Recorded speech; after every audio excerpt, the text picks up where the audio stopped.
हमने एक्सरसाइज 14.1 के 14 क्वेश्चन को कंप्लीट कर लिया। आज की इस वीडियो में हम क्वेश्चन नंबर 15 को कवर करेंगे। तो देखिए क्वेश्चन नंबर 15 में हमें क्या बोला गया है, 5 card the 10 jack queen king and ace of diamond. दो क्वेश्चन नंबर 14 भी कार्ड से रिलेटेड था और 15 भी कार्ड से रिलेटेड है।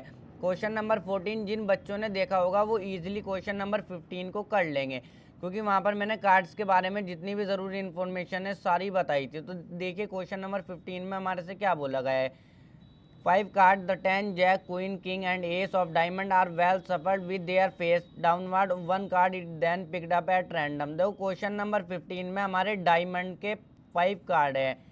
डायमंड के 5 कार्ड है, कौन कौन से है, 10 का है, जैक का है, इसी तरीके से क्वीन का है और किंग का है और एस का है। ये 5 हमारे कार्ड हैं। इनको जो है अच्छे से वेल सफल करके, यानी कि इनको बहुत अच्छे से मिलाया गया है और फिर इनको जो है उल्टा करके रखा गया है। One card is then picked up at random, और फिर इस यहाँ पर से जो है एक कार्ड को रैंडमली उठाया गया है। फिर हमारे से प्रोबेबिलिटी पूछी है, what is the probability that the card is the queen. जो हमने कार्ड उठाया है वो जो है हमारा क्वीन हो, क्वीन का कार्ड हो, इसके लिए क्या प्रोबेबिलिटी होगी। देखो प्रोबेबिलिटी यहाँ पर आएगा LI। तो प्रोबेबिलिटी पूछी है क्वीन के लिए हमारे से। तो इसका जो है देखो मैं सोल्यूशन करता हूँ। सबसे पहले फर्स्ट वाले पार्ट को ही करता हूँ।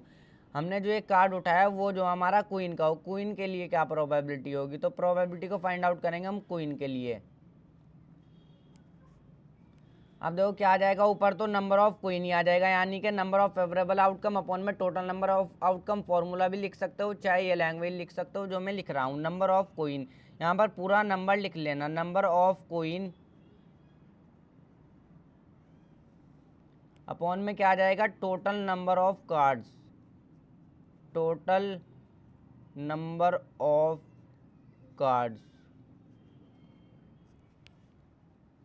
अब देखो नंबर ऑफ क्वीन कितनी है यहाँ पर। अब देखो हम जो है वैसे तो एक डेक में 52 कार्ड्स होते हैं, मगर यहाँ पर सिर्फ 5 कार्ड की बात हो रही है, तो इन 5 से ही हम सब कुछ यहाँ पर काम करेंगे।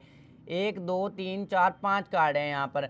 अब देखो यहाँ पर क्वीन कितनी है, नंबर ऑफ क्वीन कितनी है, सिर्फ यहाँ पर क्वीन जो है वो हमारी 1 है, तो ऊपर तो हमारा 1 आ जाएगा।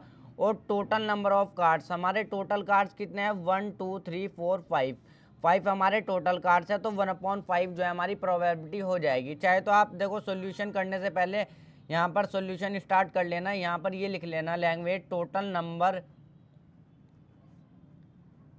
Number of cards. Total number of cards हमारे कितने हैं, यहाँ पर जो है 5 है।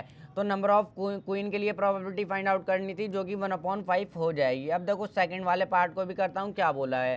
सेकंड वाले पार्ट में क्या बोला है, if the queen is drawn and put aside. अब देखो जो हमारे 5 कार्ड है ना, उसमें से क्वीन को उठा लिया गया और साइड में रख दिया। पुट असाइड का क्या मतलब है, देखो जैसे सपोज ये हमारी क्वीन है, 5 कार्ड है, क्वीन है, मैं इसको ऐसे उठा लूँ और इसको जो है इस तरीके से साइड में रख दूँ।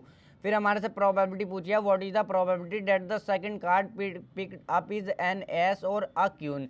फिर उसमें से जो है एक और कार्ड को उठाया गया है। हमारे से प्रोबेबिलिटी पूछी है कि एस के लिए क्या प्रोबेबिलिटी होगी, कि वो कार्ड जो हमारा एस का हो, एस के लिए क्या प्रोबेबिलिटी होगी और क्वीन के लिए क्या प्रोबेबिलिटी होगी। तो चलिए फिर सेकंड वाले पार्ट को भी करते हैं। अब देखो 5 कार्ड थे, 5 कार्ड में से क्वीन को जो है, if the queen is drawn, queen को उठाया और साइड में रख दिया। अब कितने कार्ड बचे, क्वीन को जो है उठा करके साइड में रख दिया। अब 1 2 3 4 4 कार्ड बचे अब टोटल। तो यहाँ पर पहले यही लिख दोगे,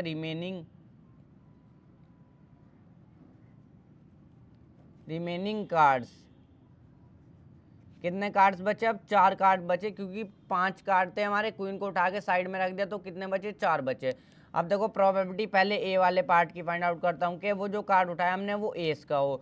तो यहाँ पर प्रोबेबिलिटी एन एस के लिए फाइंड आउट करूँगा, प्रोबेबिलिटी ऑफ एन एस। तो ऊपर क्या आ जाएगा, ऊपर तो यही आ जाएगा, नंबर ऑफ एस अपॉन में क्या आ जाएगा, चाहे फॉर्मूला भी लिख सकते हो, मैंने बता दिया।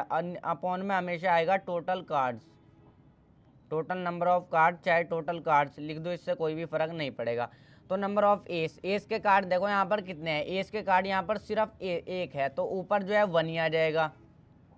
और टोटल कार्ड कितने हैं, अब यहाँ पर 5 नहीं आएगा, अब यहाँ पर आएगा 4, क्योंकि क्वीन को उठा के साइड में रख दिया। तो टोटल कार्ड कितने बचे, 4। रिमेनिंग कार्ड मैंने लिखा भी हुआ है, बचे हुए कार्ड कितने हमारे 4 है, तो 1/4 प्रोबेबिलिटी हो जाएगी। अब देखो बी वाले पार्ट की भी फाइंड आउट करता हूँ, कि वो जो कार्ड उठाया हमने क्वीन हो, इसके लिए क्या प्रोबेबिलिटी होगी। प्रोबेबिलिटी को हम फाइंड आउट करेंगे क्वीन के लिए।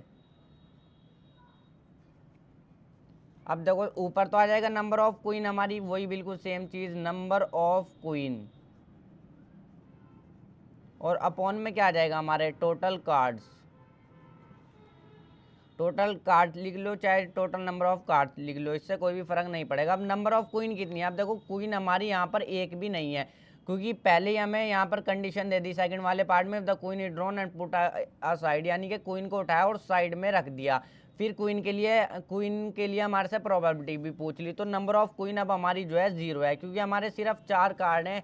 क्या है 10 का है, जैक का है, किंग का है और एस का है। क्वीन को उठा करके तो इसको साइड में रख दिया, इसको यहाँ पर रख दो, तो 4 कार्ड बचे। तो नंबर ऑफ क्वीन कितनी है 0 है। टोटल कार्ड्स कितने हैं हमारे 4 हैं, तो 4 को जब 0 से काटेंगे तो ये प्रोबेबिलिटी 0 हो जाएगी हमारी। तो ये 15 क्वेश्चन कंप्लीट हो गया। अब नेक्स्ट वीडियो में नेक्स्ट क्वेश्चन को कंप्लीट करेंगे।